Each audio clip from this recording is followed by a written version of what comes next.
Sveiks, draugs, kolega. Prasideda mūsų kelionė nuo kūro pilimą ir va čia va visa smagioji dalis. Datį brangiai nepilau. Čia ir nesąmonė. 2 eurai kiam už saliarkų. Šita kelionė bus ilga, važiuosime daug kilometrų. Ir šitas kūras labai brangus. Ir aš galvoju, kad vien dėl to, kad šita kelionė man tokia brangi, iškart paprašysiu paspausti laiką ir subscribe ir pakomentuoti. Na, paskui matysime, kad nuvažiuosime. Papasakosiu viskų vėliau. Labai reaguoja mikrofonas ten, kad pučia vėjas. Gerai. Tai va, esam Prancūzijai. Už mūsų ten yra Duvras sąsiauris. Mes čia atvažiavam... Ne, kaip čia dabar? Jo, vakar prispilam daug kūrą labai. Labai daug kūrą, labai brangu. Labai gerų kainų, labai daug kūrą vakar prispilam. Ir išvažiavam kelionėn. Nutarėm paturistauti. Ir dabar galvojam, kad mums reikia pamatyti Afriką. Bet Afrikas mes bijom, dar nesam tam pasiruošę, tai gali užteks tik iš tolo. Jeigu pasiseks, gal pamatysime nuo Gibraltarą aukštą kalną. Sunku žodis ištarti. Dabar padarėm pirmų sustojimų pusdienį pavažiavį. Ką tik pravažiavam Euro tunelį. Pirmą kartą pamačiau ženklų laikytis kairės. Kol atvažiavam iki šitą sustojimą, tada mes laužiam galvą, ant kiek turėtų būti sudėtinga persiorientuoti, pervažiuoji pusę Europos ir tada tau iš dešinės reikia važiuoti kairien prieš eismą. Čia sustojam tiesiog, nes kažkaip taip turėjau viltį, vdruk maž netyčia kažkaip ten galima būtų Anglijų pamatyti, bet tikriausiai, kad nėra labai realu. Tai va, buvom nuėję va čia paplanimin, ilgai nebuvom, daug nefilmavom, nes labai vėjuota ir dabar tik saulėta gražu, bet tik +10 ir ganėtinai smarkus vėjas tenai. Daug bunkerių matos visokių ir va čia va netgi už mūsų, va, kur namai, tai mes praėjom kiemuose, matosi, irgi yra bunkerių, nes čia gaunasi iškart kopo šlaitas. Istoriškai nežinau, kokie čia šitam paplūdimy dalykai vyko, nevyko, bet šitie bunkeriai irgi turbūt nebereikala. Nu ir šiaip pasižiūrėjus, tai faina, ant kiek arti jūros šitie žmonės ir tie namai gyvena, nes, nežinau, 50 metrų kokiu ir iš karto jūras kalauja kantro. Dabar tiesiog, va, užkasime papietausime ir keliausime toliau. Šiandien mūsų planas yra pamatyti San Mišelio kalną, kurį būna užsiemė ir dabar skaičiau, kad visai geras laikas, kad jį galbūt užsems. Tai užkundam ir lakiam.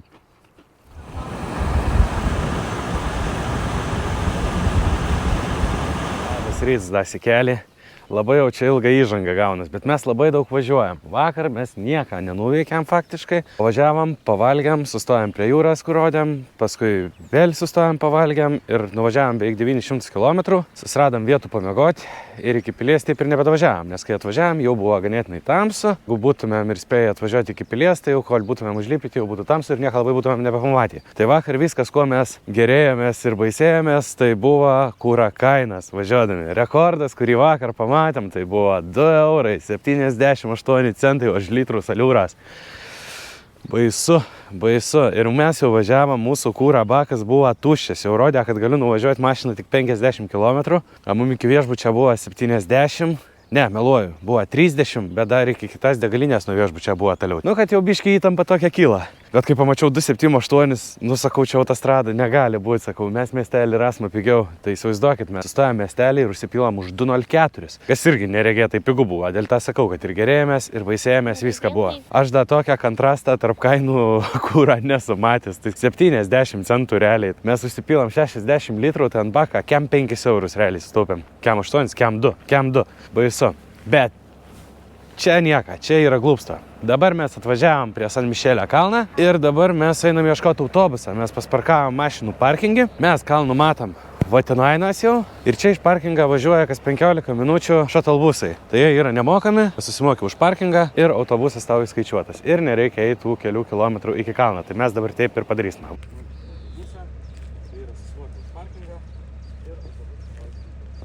Visiškai nepaisant tą, kad prieky mūsų pilis nori užfiksuoti šitą autobusą. Anas atvažiavo mūsų paimti. Labai patogu. Artimiausia miestelį prie šitas visas pilies yra didžiuliai. Daugybė parkingų, mašinai 3 valandas 16 eurų, paskui ten keli eurai prisideda ir visai parai gali stovėti. Ir važiuoja va šitie autobusai, kurie paima tave tiesiai iš to parkingo ir atveža iki pilies. Jeigu ne, gali ir peškom ateiti, yra tiltas. Per 35 minutės ženklas buvo, peškom gali ateiti ir pats. Kuo man tas autobusas įstriga? Anas buvo labai įspūdingas tuo, kad abiejos pusės buvo vairas, tai autobuso vairuotojai nereikėjo apsisukinėti. užlipa, perlipa kiton kabinan ir išvažiavo atgal kaip traukinį. O dabar, ko mes čia atvažiavom? Va čia visur, iš abiejų pusių tiltą būna, kad nebūna vandens visai. Tas procesas trunka ne dienom, o valandom. Tai gali būti, kad šiandien pamatysim, nežinau, arba kai bus visiškai saus, arba bus kai dar daugiau vandens. O va čia už mūsų yra mūsų pilelė. Ne pilelė, čia yra vienuolynas ir San Mišelio kalnas, tai mes einam dabar ten ir pasivaikščiosim. Tėjom pasivaikščioti čia po tą miestelį, be jokio gido, be nieko, tiesiog paslampinėti aplinkui. Spūdis toks, kad, tokiam miestelį kažkada gyventi, tai čia wow. Kiek laiką jį kažkas statyti turėjo, kiek laiką turėjo čia susgabenti viską ant šitą kalną. Viskas iš akmenų, viskas, va. Tvirtovė. Kur nepasisuksi? Čia va, gal tik tai biškį taip jau šio laikiškiau biedniau atrodo, bet ten į viršų palipus, tai tikrai labai įspūdingai. Ir va čia va tas tiltas, kuriuo atėjom. Jį netaip senai pastatė ir čia vanduo užtvinsta, atslūksta ir kai to vandens nėra, čia pilna nuotraukų kaip avytės ganos, o dabar čia avyčių nematyti. Vienuoliai čia rimtai padirbėję.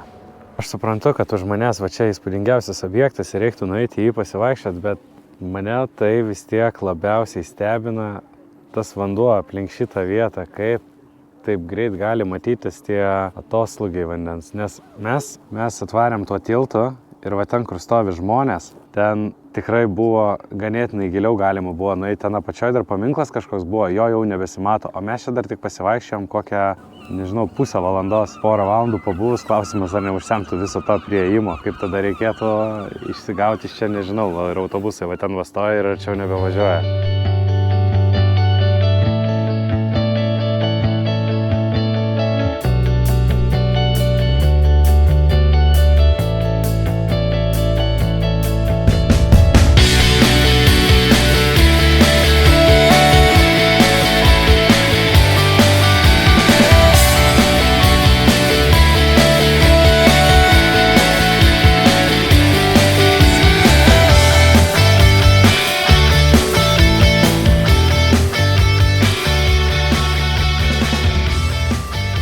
Žinot, juokiausi, kad čia užtvindo, užpila, ar pamatysim ar ne, bet man nebejuokinga, nes mes per čia atėjom ir dabar reiks ieškoti naują kelią, kaip išeit. Užtrukom, nežinau, tikrai nepilną valandą, 8 valandą dar buvom parkingė, dabar 9, ir va čia atėjom ir dabar tikrai per čia nebeišeisim.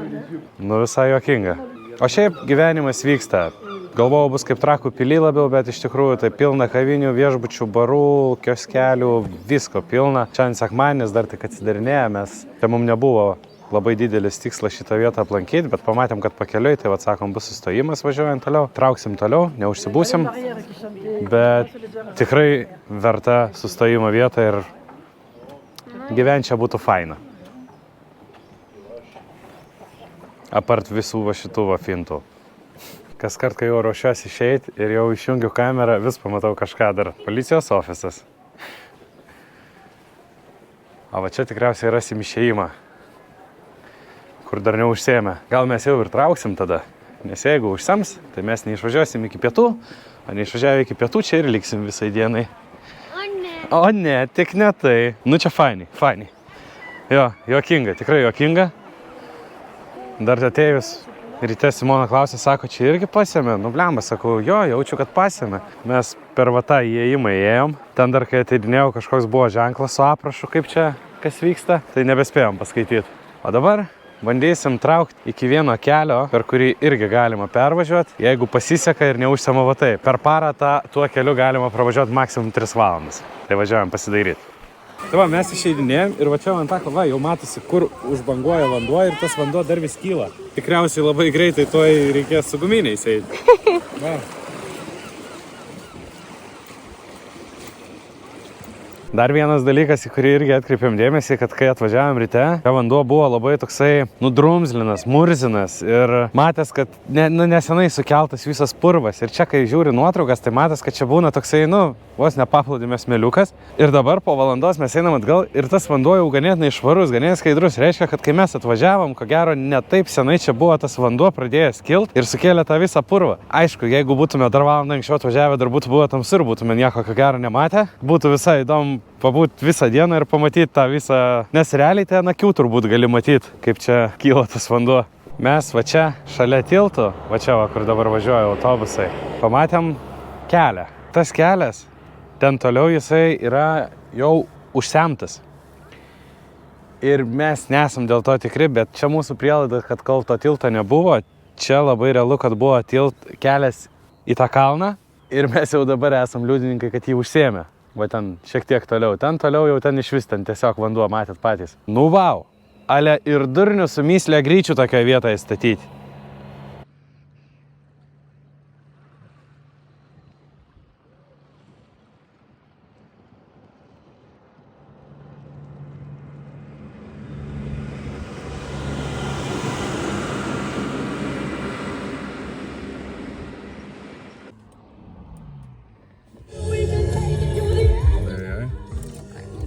Noriu papasakoti kažką? Jo, važiavom pro šalį, važiavom mes dabar jau tiesiog parduotuvės ieškojom pavalgyti kažką tai užsipirkti.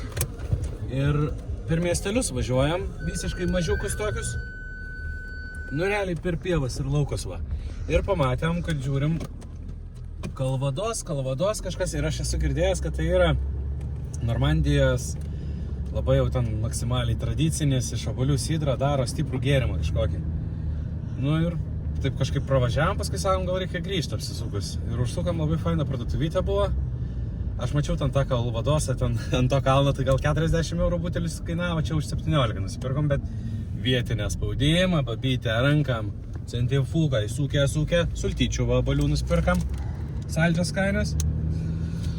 Tai va, jeigu jau dabar kažką Minpilsmo paragaut privežiai, tai žinosite iš kur. Oh yeah. Pomidorčėlis. Visai nemažai važiuojam ir Prancūzija didelė, ypatingai dar mes tengiamės išvengti mokamų kelių, nes jie irgi nepigus. Šiaip paėmus netiek daug laikas taupo, kaip man pasirodė. Ir visai smagu prasvažiuoti šalutiniais keliukais per miestelius visokius, tada va, gali da kažkur tai ir pamatyti. Vakar skaičiau įdomią istoriją apie mokėjimą už kelius, kur dar yra būdos tos, kur reikia susimokėti.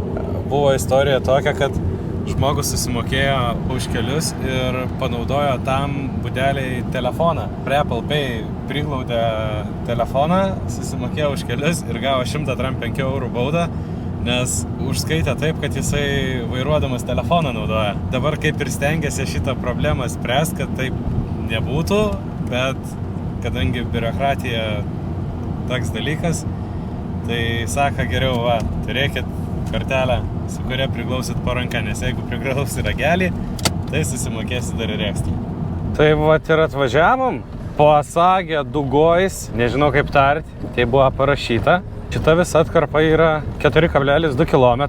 Dabar čia, kaip suprantu, atoslūgis, panašus vaizdas. Tai mes turim, ko gero, kokios 1,5 valandos nuvažiuoti ir parvažiuoti. Žmonės vaikšta, visi važiuoja, kad, nu ką gera, kad gal neužpils čia mūsų greitai. Bet visur sudėti ženklai, kad pavojinga, kad gali prigerti mašiną. Įdomu, kaip pradeda tvinti, kaip greitai čia užtvintų šitas visas kelias. Nes šiaip tai čia faktiškai tas kelias lygiai su visu šituo purvu ir akmenim, kurį matot aplinkui. Dar vienas įdomus faktas apie šitų kelią, tai kad vasarų daro lenktynės kažkom. Pirmyn ir atgal turi sulakstyti. Esmė yra tokia, kad kai jau pradeda kilt vanduo, tada būna paskelbiamas startas. Įprastai sako, kad greičiausias dalyvis atbėga ar ateina jau būna iki kulkšnų vandens, o tie, kur daugiau atsilieka, tai yra tikimybė, kad gali tekti ir parplaukti finišan. Šiaip, jeigu nežinotum, tiesiog būtų įdomu, nes atrodo kaip, neįten europietiškai atrodo pakraščiai už kelią, nes visur tas toksai smėlis žvyras. Kai žinai, kad čia realiai per parą yra tik tai 2-3 valandas laiko, kada galima pravažiuoti šituo keliu. Visą kitą laiką būna užtvindyta, nes 1,5 valandos po atoslūgio. O, čia važiuoklę patikrinsim. Bet va mašinas ten susiparkavo, kaip ten drąsiai. O kodėl čia vaikšto? Čia jie renka. Aš neatsimenu dabar ką, bet kai būna tas atoslūgis, čia galima prisirinkti. Neatsimenu, kažkokių gal jūros gėrybių, vėl nežino. Irgi reiktų paskaityti. Aš labai blogas pasakotojas, aš paskaitau ir paskui, vėl nežin, ten kažkur tai, kažkaip tai, kažką tai. Nu tai va, ir tiek žinių.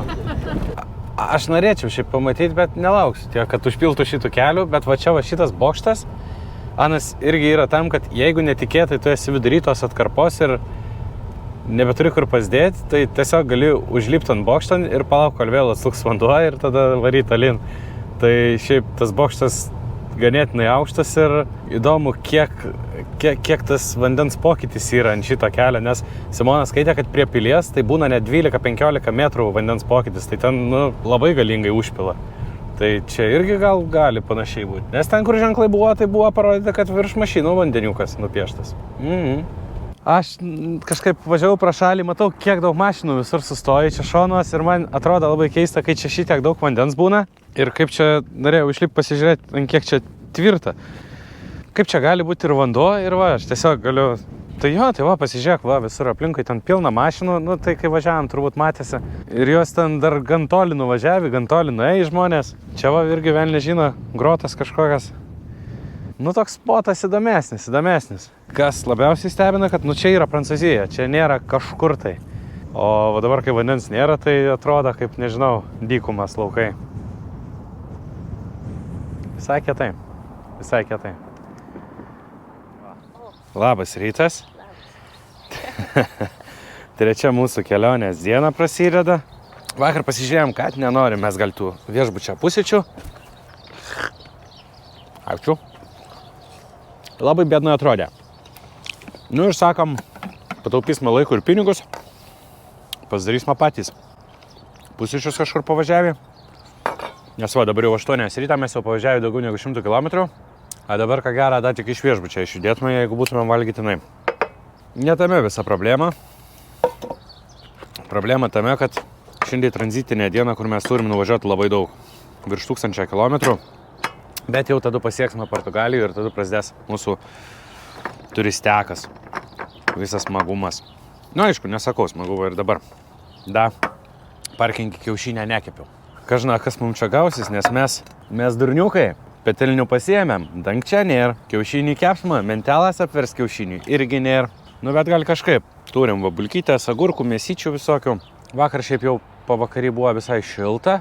Šiandien rytą atsikeliam, sėst mašinan, stogas apšalys. Šakės. Tai va dabar pavažiavam, kol jau saulė pakyla, bet vis tiek staliukas tik pamedžiu. Dabar rodė mašina 6 gal laipsnių šilumas, nežinau. Ne ką nakų žodžiu. Tai va, daugiau mūsų planas šiandien teks važiuoti ir kuo daugiau davažiuoti. Tai va, vakar kas visai nustebina, tai kad, šiaip ne pirmo karto mes jau per Prancūziją važiuojam. Į didelę šalis ir kai tu važiuoji per tokį didelį plotą, per tokį trumpą laiką, pamatai, kaip keičias apylinkės. Ir vakar gal kokius 2-3 kartus buvo toks momentas, kai atrodė, kad velnės mes čia jau gal kitoj šaly, žinai. Kai žinai, kad ne, tai žinai, kad ne. Tai va, bet vakar visai man Prancūzija paliko įspūdį, visai fainiai. Įdomu, kaip čia seksis tą kiaušinį be mentelės ir be... O reikia gal prisukti ugnelą. Smagiai. Visai tokia išvyka. Davai, kepu dabar 5 ir paskui 5.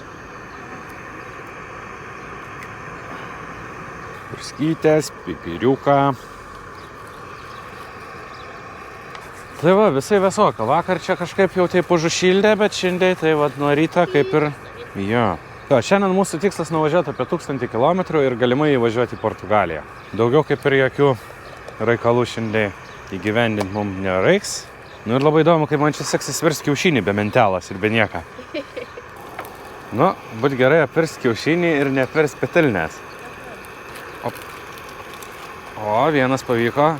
Aš žinau, tam keptuvė, tai tik ne per vidurį atrasta. Ne per vidurį? Man ir kepa ne per vidurį. Palauk, gal aš tada va taip, aš paimsiu, pasuksiu. Opse. Matai, svarbiausia užduotis, skaniausias kiaušinys yra skystų tryniu. Galit suspjauti komentaruose, jeigu ne. Ir dabar apversti taip, kad kai dangčiau uždengi, tai ją ir versti nereikia. Būna spakaina. Dabar čia tai krūva reikalų. Bet ant tų žodžių. Blemba, dabar būtų labai gaila pamesti keptuvį. Iš petelinės ir valgys makų. Kaip poniškai, Tu pažiūrėk, kaip poniškai. Koks čia sūris? Užtepas. Rikota. Tai va, rikota. Atradimas buvo. Ką tu kaip poniškai? Opcija. Amerika. Kiaušinio trinys toks keistas, kad jau pabuvo ir barždoj. Jo į mėgstinę. Va. Geras. Tai va labai linksma. Tęsime savo pusryčius, užkusime, lėksime toliau, kai turėsime kų pasakyti, užsimins. Davai.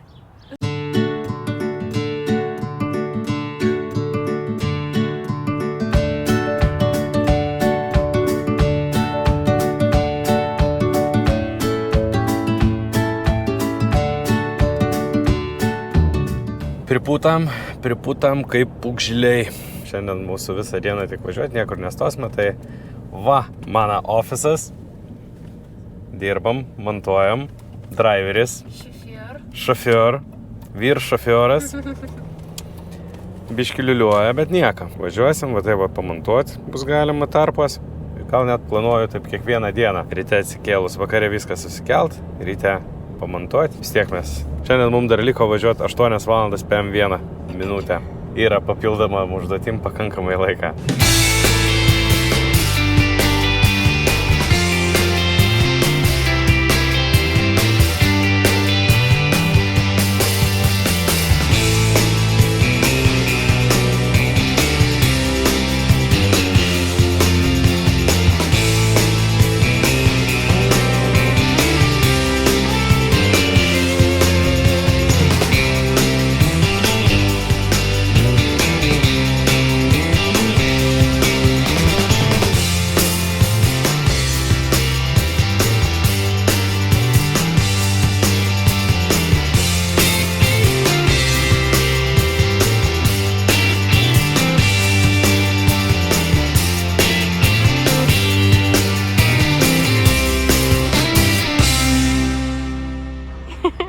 Tai žinokit, mums pavyko įveikti beveik 1000 kilometrų šiandien. Už tai nieką beveik nepamatėm. Nu gerai, nemeluosiu. Pamatėm, buvo daug gražių tarp kalvų, kalnų vaizdų, bet kamerą išsitraukė filmuoti ir ką tu matai, ten nu nieko, ten ta tvora prie kelio. Tai nieko labai, bet šiandien jau, va, vakaro modė aktyvuota. Vilnonė koinė ir Portugalija Vilnonė koinė. Ir čia žiūrėk, mes jau radom citrūnų. Kokie citrūnai?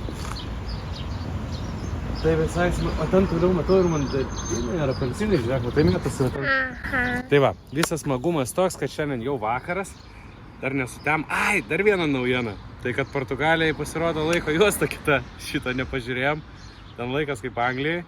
Tai biški dar gavosi laiku pakeliavom valandą atgal. Nu, bet žodžiu, esmė yra kokia. Daugiau papasakosim rytoj, nes dabar einam į krautuvę ledų, gal kokį bananą ir pasimatysim iš ryto.